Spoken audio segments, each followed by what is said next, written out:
Hello, this is Cheryl, and welcome back to my little digital corner.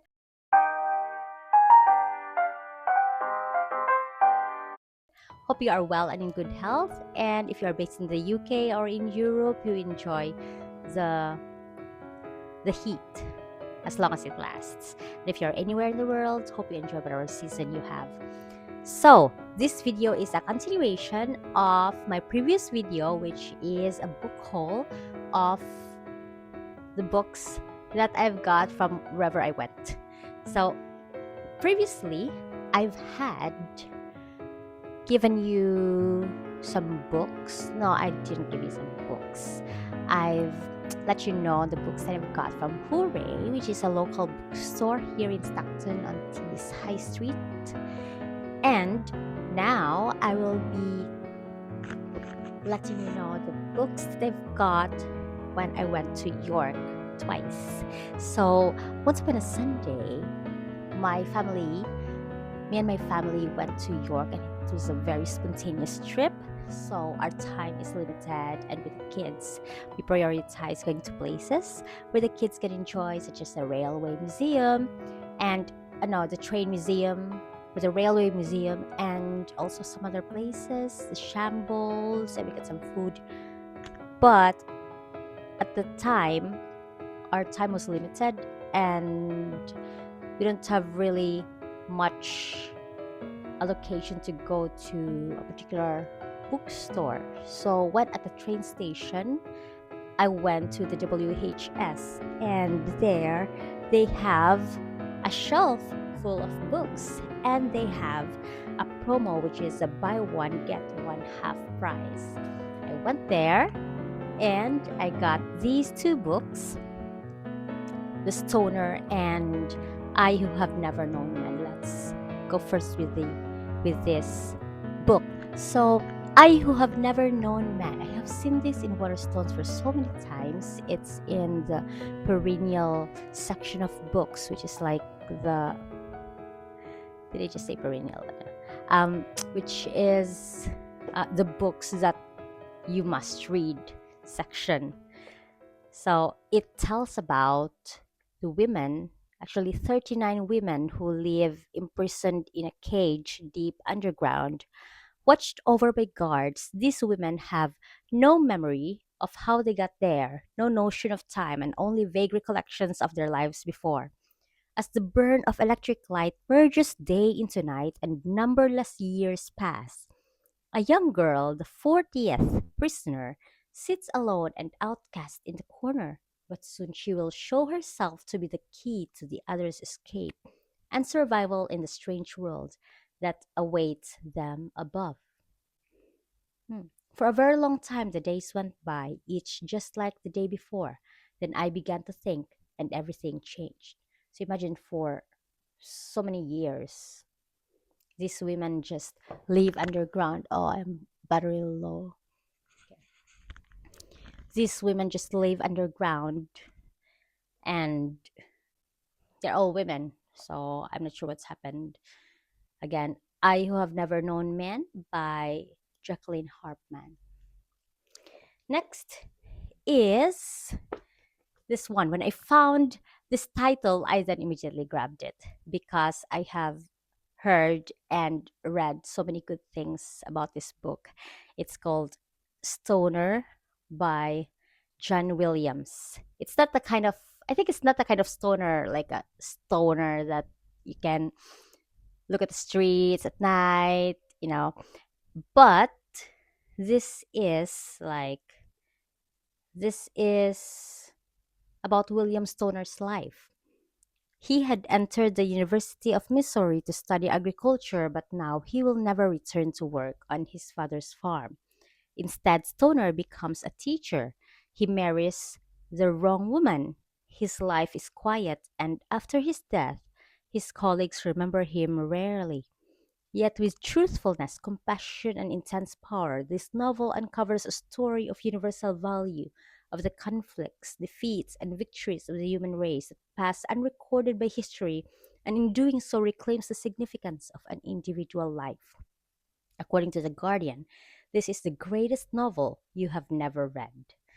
So, because I've read so much good things about this. So I really want to have this in my collection and it might to be read within this year as much as possible. I will read this within this year. And so those are the only two books that I have gotten from my first visit in York. And because of that, I really promised to myself I have to return to York. And I think the week after, I have a day off. And despite me having sniffles and being already feverish, I still went there because I think that's my only day off for that week. And that was the time when UK had a heat wave. I still went though. So I had a little book roll when I was there. And I went to different bookstores. I went to the Minster Gate bookshop. Actually, I forgot the name of the bookstore, but here it is. It's good that they've given me um this bookmark, which is free whenever you buy a book. So the Minster Gate bookshop, it's an antiquarian and second-hand booksellers. It's a really cozy and it's nice. I think I will also have another video of that book crawl that I had, but I didn't really have much time to edit it. But I will. So let's talk about the books that I've got from the Minster Gate bookshop. First is Yoko Ogawa's The Memory Police. I like the cover. It's really like interesting. Hatch ribbon bird rose to the people on the island. A disappearing thing no longer has any meaning. It can be burned in the garden, thrown in the river, or handed over to the memory police. Soon enough, the island forgets it ever existed. When a young novelist discovers that her editor is in danger of being taken away by the memory police, she desperately wants to save him. For some reason, he doesn't forget, and it's becoming increasingly difficult for him to hide his memories. Who knows what will vanish next? So, this talks about memories being gotten or memories disappearing or handed over, burned in the garden, thrown in the river, or handed over to the memory police. It's like, it's giving, for me, it's like the Ray Bradbury's Fahrenheit or some of the books that I've read, such as the 1984 when they distort information, sort of like that.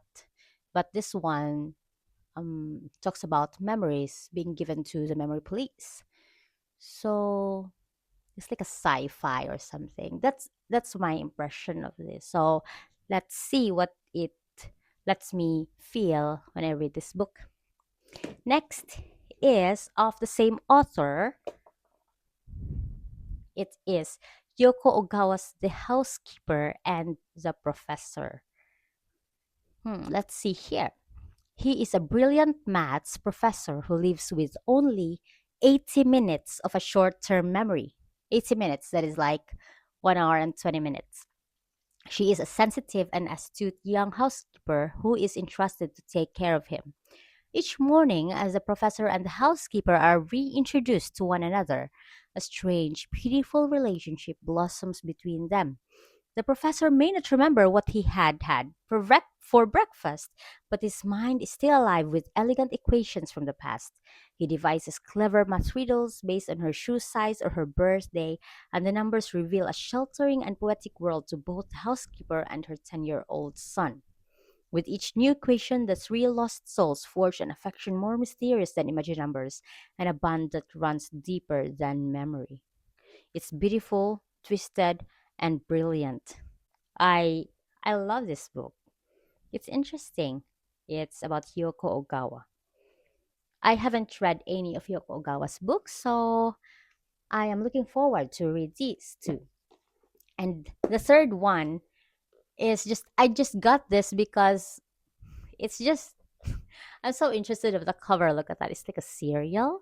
It said Breakfast of Champions by Kurt Vonnegut.